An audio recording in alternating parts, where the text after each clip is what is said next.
6, 5, 4, 3, 2, 1, 0, 0, 0, 0, 0.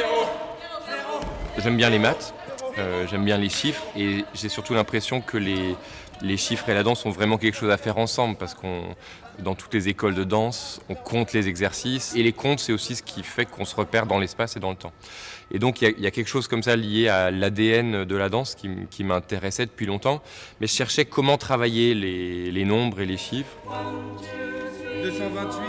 Et je suis tombé sur un livre de David Foster Wallace qui s'appelle Tout et plus encore. Donc c'est un romancier plutôt, ou en tout cas il est célèbre pour ça, mais il a aussi fait ce livre de vulgarisation sur l'histoire de l'infini en mathématiques. Et j'ai adoré ce livre, notamment parce qu'il parle de Cantor qui compare les ensembles de nombres infinis en se demandant s'il y a des ensembles plus grands, entre guillemets, que d'autres, alors que c'est des ensembles infinis. 381, 382, 383, 384, 385, 386, 387, 388. Et puis aussi le livre Histoire mondiale de la France, qui a été coordonné par Patrick Boucheron, qui est une histoire réinventée de la France dans le monde, mais par des dates, comme ça, qui sont comme des coupes franches.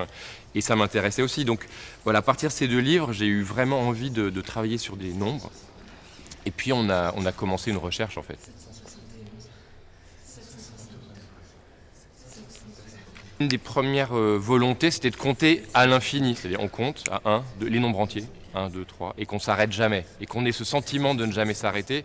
Et du coup, c'est pas lié à la signification de tel compte, qu'il y ait 888 ou 9010, peu importe. Ce qui compte, c'est qu'il y a ensuite 9011, ensuite 9012. C'est le fait d'aller, que ce soit sans fin, que ce soit sans cesse, et qu'il n'y ait pas de but. Il y a des moments où les nombres sont abstraits, et puis il y a des moments où ils deviennent autre chose, des dates, du langage informatique, des distances interstellaires. Donc dans la pièce, on traverse ça, et c'est souvent des états physiques aussi. Parce que le zéro, le vide, faire le vide, le rien, se débarrasser des choses, ça correspond aussi à des états physiques. 1957. Mais il y a aussi quelque chose qui est complètement lié à un espace mental.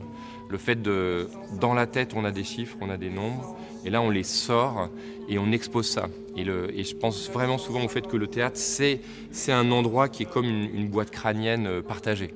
1960.